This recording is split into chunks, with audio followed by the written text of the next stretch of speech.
Donc, je vous propose dans cette vidéo de réviser le cours sur le gisement solaire. Donc, on va essayer de retenir quelques notions. Donc, j'ai appelé l'essentiel à retenir.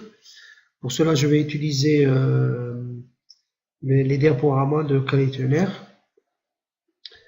On va aller sur le premier slide. Donc ce premier slide, on vous dit à peu près en 2010. Bon, en 2015, il n'y a pas vraiment beaucoup de changements. Que le monde entier consomme au niveau électricité tout type d'énergie confondue. Donc la consommation mondiale, c'est à peu près 20 000 TWh. Donc il y a des calculs qui ont été faits pour dire si je prends des panneaux standards avec un rendement de 13%, on sait que la production électrique issue de ces panneaux, c'est à peu près 130 kWh par mètre carré par an. Donc pour atteindre les 20 000 TWh, il faut que j'installe à peu près une surface de 392 km².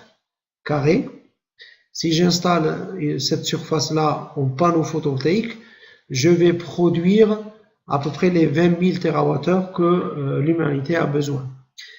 Et on vous dit dans l'autre carré, le carré jaune, les 17 km², ça c'est la surface installée en 2010. Bon, peut-être en 2015, on est à 18 km² de surface installée en photovoltaïque.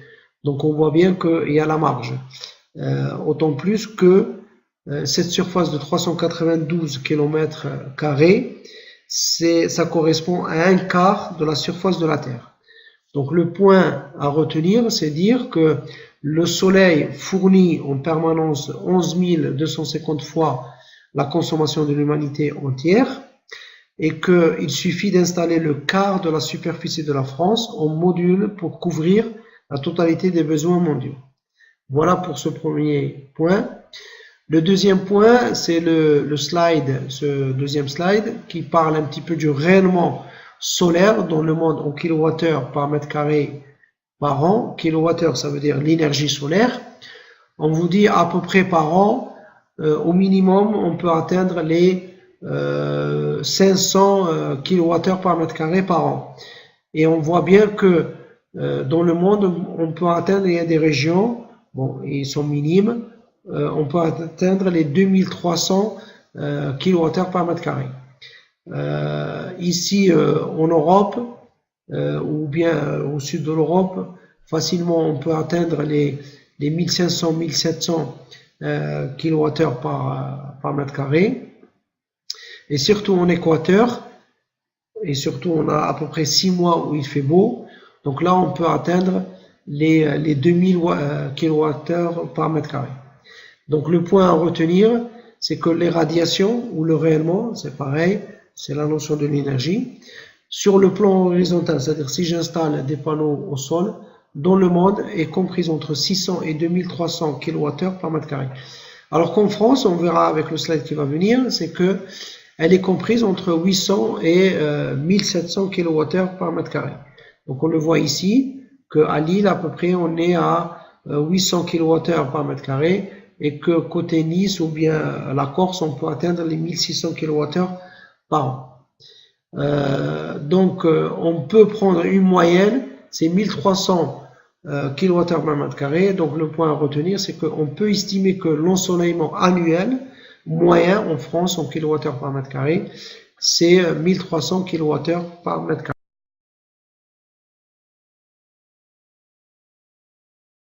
Dans ce slide, on parle des composants du rayonnement solaire. Donc il y a la notion du rayonnement global, qui est simplement la composante, il est composé de 3 rayonnements. Quand le ciel est dégagé, on peut avoir un rayonnement qui arrive directement du soleil, on l'appelle rayonnement direct. quand il y a un peu de nuage, il y a un rayonnement qui peut être absorbé par le nuage et après diffusé. Donc on parle du rayonnement diffus et on peut parler du troisième rayonnement réfléchi par le sol, d'accord, qu'on appelle l'albédo. Donc ce qu'il faut retenir, c'est que le rayonnement solaire, appelé rayonnement global, est composé de trois composantes, le direct, le diffus et l'albédo.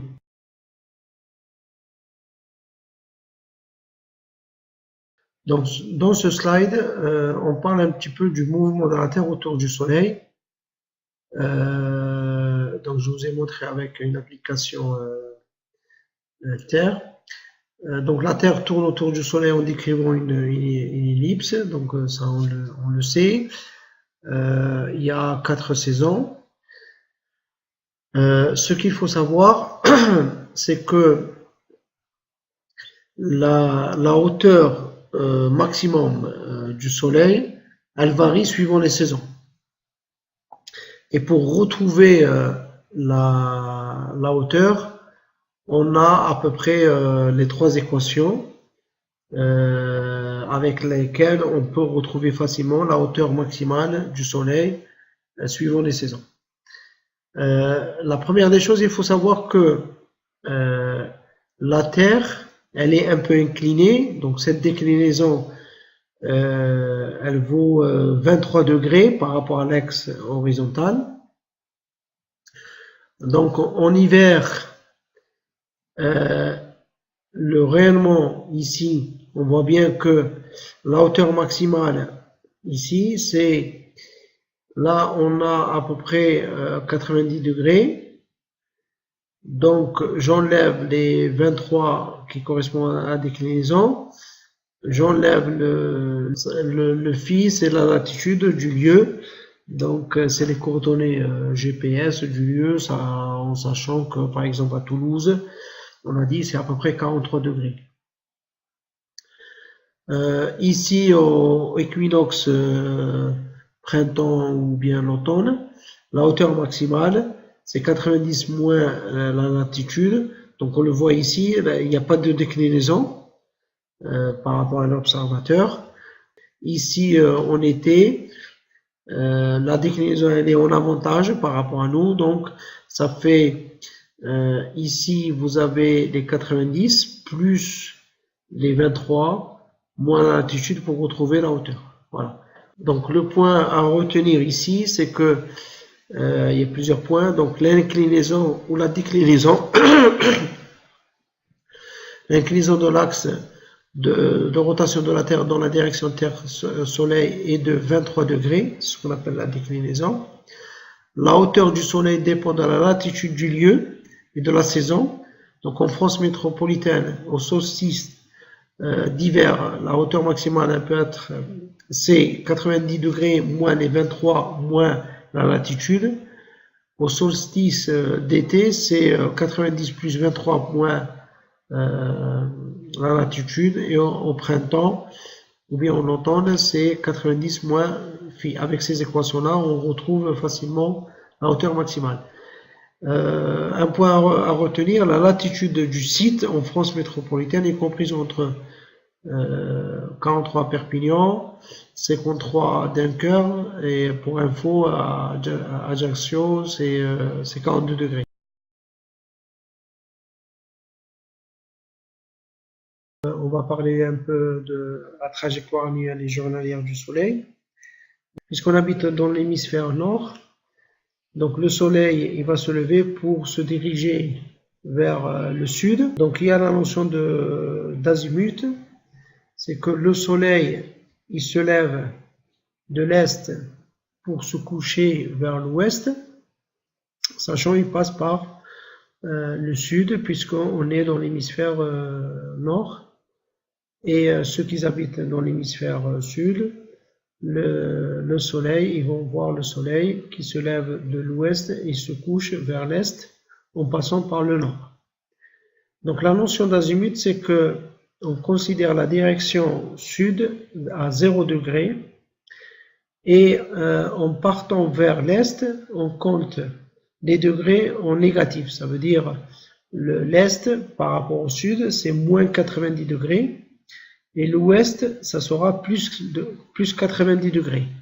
Sachant que le nord, par rapport au sud, qui est 0 degré, il sera 180 degrés. Les Anglais, ou les anglophones, on va dire, ils notent le sud 180 degrés, de telle façon que on diminue les moins 90 pour aller vers l'est. Et à ce moment-là, on aura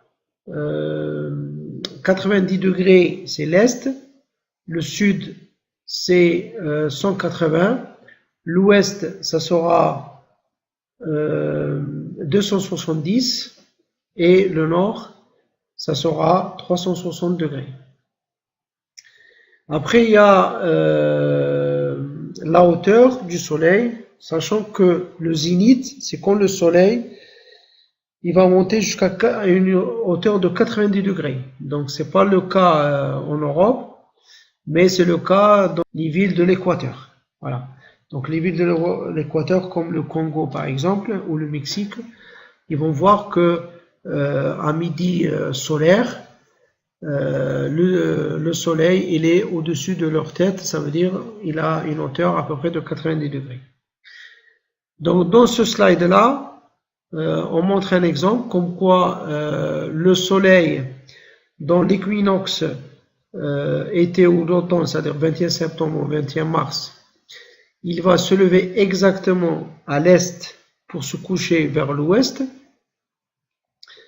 On peut savoir l'heure de lever le soleil et le coucher, et qu'en été, il va se lever vers nord-est pour se coucher vers nord-ouest. Par rapport à l'hiver, donc il a une trajectoire courte, donc il va se lever sud-est pour se coucher sud-ouest. Voilà.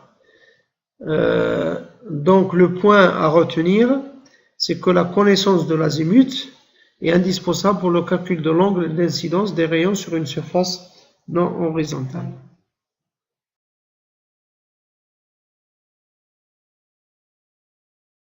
Donc, on vient de voir la trajectoire ou le mouvement du soleil. On a dit par rapport à ce diagramme solaire, donc le 0 degré, ça correspond au sud pour les hémisphères nord. On a dit en partant vers l'est, on compte les degrés en négatif pour dire que vraiment l'est, c'est moins 90 degrés. Et qu'en allant vers l'ouest, on compte en positif, donc ça c'est une convention, pour que l'ouest soit 90 degrés, et on peut repartir jusqu'à le nord pour dire c'est 180 degrés. Après, vous avez vu dans le TP d'autres diagrammes où le sud c'est 190 degrés, et que l'est c'est 90 degrés, l'ouest c'est 270 degrés, et le nord c'est à peu près 360 degrés. Et vous avez manipulé dans le TP, suivant les boussoles, on retrouve les azimuts un petit peu différents. Donc ce diagramme qui va nous aider à faire ce qu'on appelle le relevé de masque, pour déterminer est-ce qu'il y a de l'ombrage sur une installation photovoltaïque, est-ce que c'est gênant ou pas. Donc un petit rappel, comment on lit ce diagramme. Donc là, on a les mois. Donc on a décembre, ça veut dire plein hiver. On a l'été. Et après, on se partage, puisque c'est à peu près la même chose, entre le 21 novembre et le 21 janvier. Donc là, on peut lire directement que pour ce diagramme-là, qui correspond à la latitude 44, ça veut dire à la ville de Lyon. Sur Toulouse, c'est 43, donc ça ne change pas beaucoup. Sachant, rappelez-vous, sur le slide qu'on a vu tout à l'heure, la latitude en France, ça varie de 42 degrés vers 51, voire 52 degrés. Donc ici, on a exactement, on peut savoir par rapport à la latitude d'un lieu, la hauteur maximale du soleil pendant l'hiver. Ici, ça correspond à peu près, si je projette ce point-là, à cette échelle-là qui est la hauteur, on est à peu près à 22-23 degrés. Sur l'été, on voisine à peu près les 70 degrés. Après, notre notion, c'est que il faut vraiment faire attention. Ici, le soleil, donc, il se lève pendant l'hiver, pas vraiment à l'est, donc on a dit sud-est. Il se lève à peu près, d'après ce diagramme-là, à moins de 60 degrés, donc par rapport au sud. Et on a aussi la notion du temps. Donc ici, si on projette ici, on est à peu près à 7h30. Alors ça correspond à quoi, le temps 7h30? Si on regarde bien ici le maximum, c'est toujours, on est entre 11h et 13h, ça veut dire ici j'ai midi. Donc ça correspond à midi solaire, c'est pas midi dans notre heure légale. Je ferai le point tout à l'heure par rapport au temps. Donc ça c'est midi solaire. Donc ici c'est 7h30 solaire qui correspond pendant l'hiver, il faut rajouter 1 heure. Ça veut dire c'est 8h30. Et pendant l'été, il faut rajouter 2 heures par rapport à la France. Il faut, le point à retenir, c'est pour calculer un nombre pour T, on utilise la hauteur angulaire du rayonnement solaire au solstice d'hiver.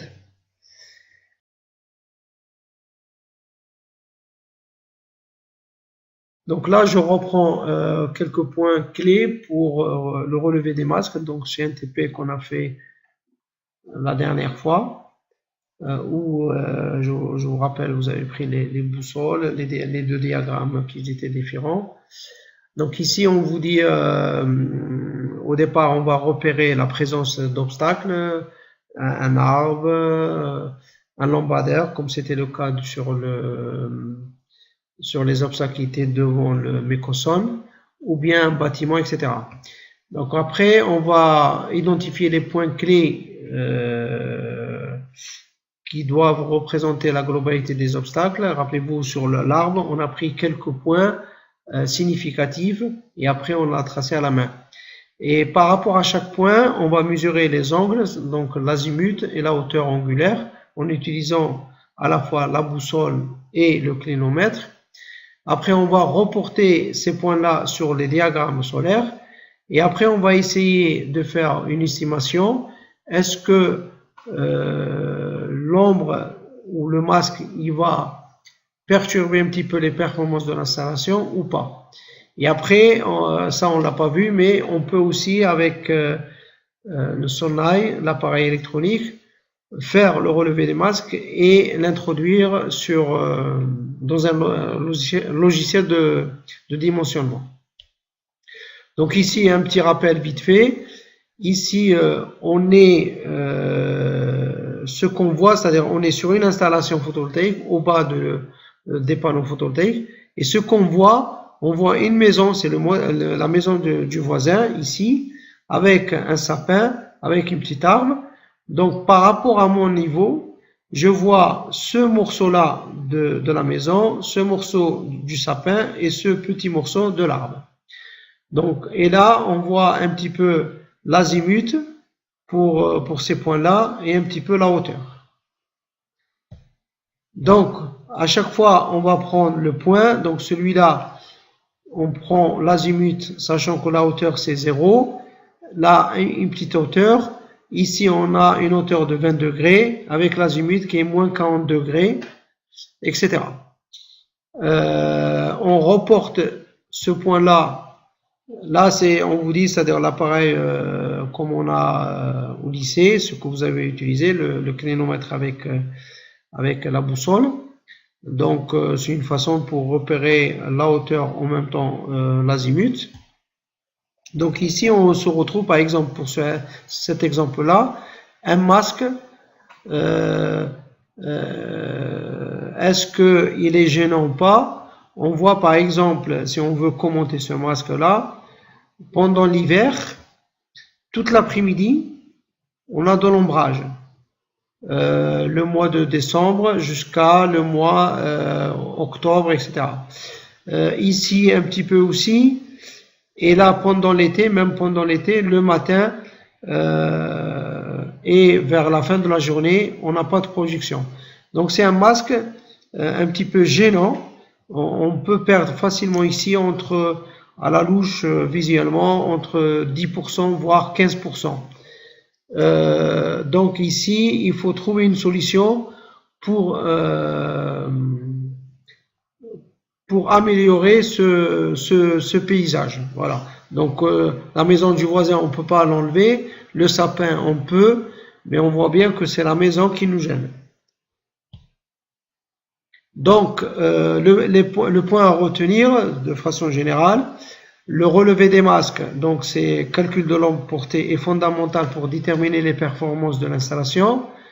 Et pour résumer, le masque peut être une maison, un immeuble, un arbre, une cheminée, une ligne aérienne, etc. À l'aide d'une boussole avec un clinomètre ou appareil spécial, comme le sonnail par exemple, on doit mesurer les angles, l'azimut et la hauteur angulaire de chaque point pour le reporter sur un diagramme solaire ou dans un logiciel pour calculer l'onde portée. Le masque, s'il est minime, la projection de l'été recouvre la perte de projection pendant l'hiver, c'est-à-dire on vous dit que si la production, si l'ombre, il est simplement dans les mois d'hiver, il n'y a pas de problème, donc c'est un masque minime. Si vraiment il est gênant, on peut perdre jusqu'à 25%, donc il faut éviter de faire cette installation-là.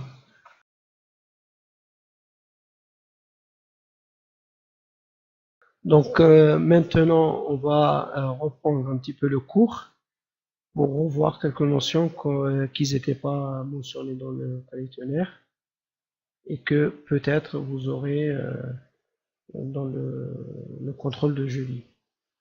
Donc ici, on a dit tellement que la distance entre le Soleil et la Terre elle est loin, que le rayonnement qui arrive vers la Terre, c'est pratiquement un rayonnement qui correspond, ou il est évalué par la NASA, à 1367 watts par mètre carré, c'est ce qu'on appelle la constante solaire. Et que si le ciel est dégagé, on peut avoir en rayonnement direct 1000 watts par mètre carré.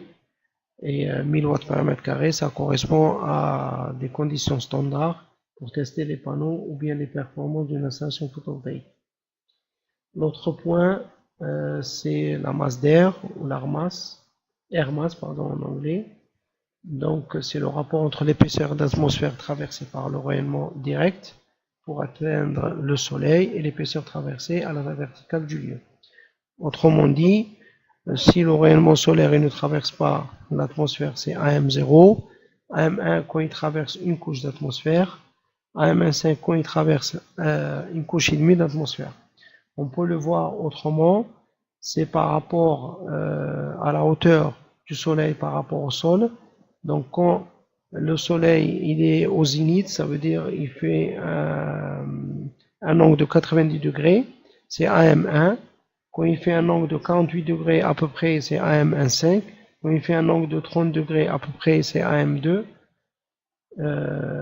Et sachant que AM1,5, ça fait partie des conditions standards pour tester les panneaux et les performances de l'installation. Et ça correspond, on va dire, à l'Europe. L'autre point, c'est le temps. Donc là, il faut savoir qu'il y a à peu près 4 temps, surtout 3 temps à comprendre, c'est le temps solaire moyen, le temps universel et le temps légal.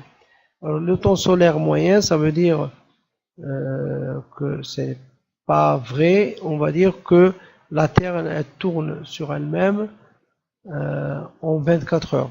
Donc c'est pas en 24 heures, c'est ça dépend des saisons, c'est 24 heures plus ou moins 16 minutes. C'est ce qu'on appelle le temps solaire vrai. Donc le temps solaire moyen, c'est le temps solaire vrai moins l'équation du temps, qui varie d'une saison à l'autre de moins 16 minutes jusqu'à plus 16 minutes. Le temps universel, c'est le temps qui correspond à la ville de Greenwich, ça veut dire au méridien 0. Et le temps légal, c'est par rapport à la France, c'est toujours 1 heure de plus. Donc on a divisé euh, le globe terrestre en 24 fuseaux, donc suivant les villes. Donc la France, elle est un peu, on va dire, le méridien de la France, il est plus proche du méridien 0. Donc on a sur le fuseau 1, donc le temps légal, c'est temps universel plus 1 heure. Et après, c'est quelque chose de spécifique à la France, ou pour certains pays, c'est qu'en hiver, on rajoute pas d'heures, et en été, on en rajoute 1 heure. Donc par rapport au diagramme solaire qu'on a vu tout à l'heure, on peut avoir par exemple quand le temps solaire vrai ou moyen, c'est midi solaire. Si on est en hiver, ça correspond à 13 heures. Si on est en été, l'heure d'été, ça correspond à 14 heures.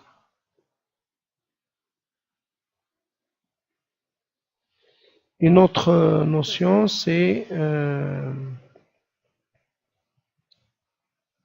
tout ça, on les a vus. C'est comment je mesure l'ensoleillement. C'est ou bien un péranomètre ou bien un solarimètre.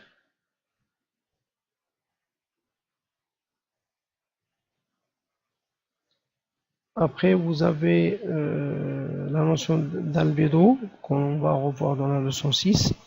Donc, ce sont des coefficients euh, qui varient de 0 vers 1. Voilà, donc on a quelques exemples ici. L'herbe 0,15, l'aluminium ou la neige, elle peut atteindre jusqu'à 0,8.